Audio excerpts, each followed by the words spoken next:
Never tell anyone about your YouTube channel. Seriously, it may sound crazy, but I think it's one of the smartest moves you can make when you're starting a brand new YouTube channel. If you're building a YouTube channel right now and you've been tempted to tell your friends, your family, your coworkers, or that one cousin who asks way too many questions, this video might save you months or years of frustration.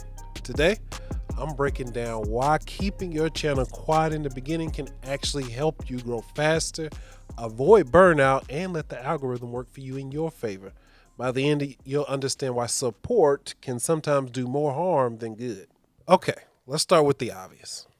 Once people you know start watching your videos, you stop being yourself.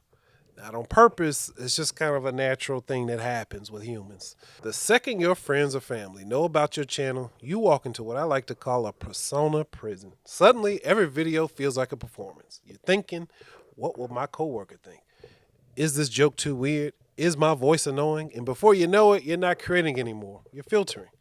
Now, filtering kills creativity. Early YouTube is supposed to be messy, loud, a little awkward, and you're supposed to try things that don't work. You're supposed to experiment. But when people you know are watching, you play it safe. And safe content doesn't win on YouTube. The creators who grow fast are the ones willing to look stupid in the beginning. They talk faster than they should. They over-explain, they under-explain. They make bad thumbnails. They find their voice by using it. And that only happens when you feel free. When nobody you know is watching, you get that source of freedom. You can reinvent yourself. You can be more confident than you feel. You can test opinions. You can be more opinionated, more energetic, more creative because there's no social cost. And YouTube in 2025 and beyond, it's too competitive to be boring. Now let's talk about the algorithm because this is where things get sneaky. When your friends and family watch your videos, they are not acting like your real audience. They're acting like polite humans. They click because they know who you are. They might leave a comment that says, great video, even if they stop paying attention 2 minutes in. And that's terrible data. YouTube's algorithm is basically a matchmaking system. It looks at who watches your video, how long they watch, what else they watch, and then decide who else might like it. If the first group of viewers is your mom, your coworker, or your old college friend who doesn't even like YouTube, the algorithm gets confused. It starts showing your video to people just like them. And those people click, then leave fast. That tells YouTube, oh, this video isn't good. But here's the thing. It might actually be good. It's just being shown to the wrong people. When you don't tell anyone about your channel, the only people watching are people who actually want your content. They searched for it. They clicked because they were interested. They stayed because it delivered exactly what they were looking for. That's clean data. Clean data tells YouTube exactly who to show your videos to next. And that's how recommendations get stronger over time. Not overnight, but steadily. Next, let's talk about something that feels good but hurts you long term. Fake validation. When people you know support your channel, they usually mean well. They like your video, they leave a nice comment, they tell you it was really good, and your brain goes, wow, this is working. But that feedback is lying to you. Real YouTube growth is built on brutal honesty. Strangers don't care about your feelings. They care about whether the video is worth their time. If it's not, they click away. That hurts, but it teaches you something. If a stranger watches 30 seconds and leave, that's feedback. If they watch the whole thing, that's feedback. If they subscribe without being asked, that's feedback. When your video gets 0 views, it feels awful, but it's honest. And honesty forces improvement.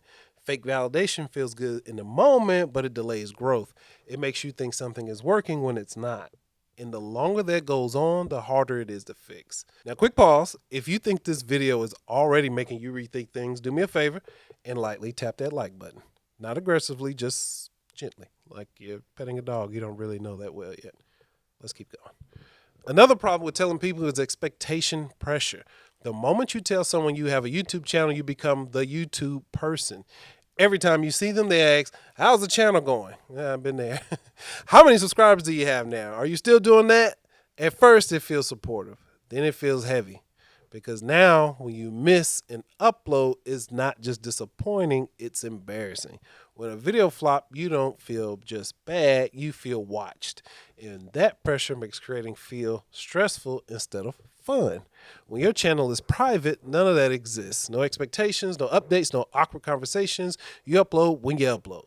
You improve quietly, you grow without an audience, and your real life tracking your progress like a scoreboard. That freedom is powerful. Now let's talk about anxiety, because this one sneaks up on people. When people you know are watching, every video feels like a performance. You overthink your voice, your editing, your ideas, your thumbnails. You're not focused on making the best video. You're focused on protecting your ego.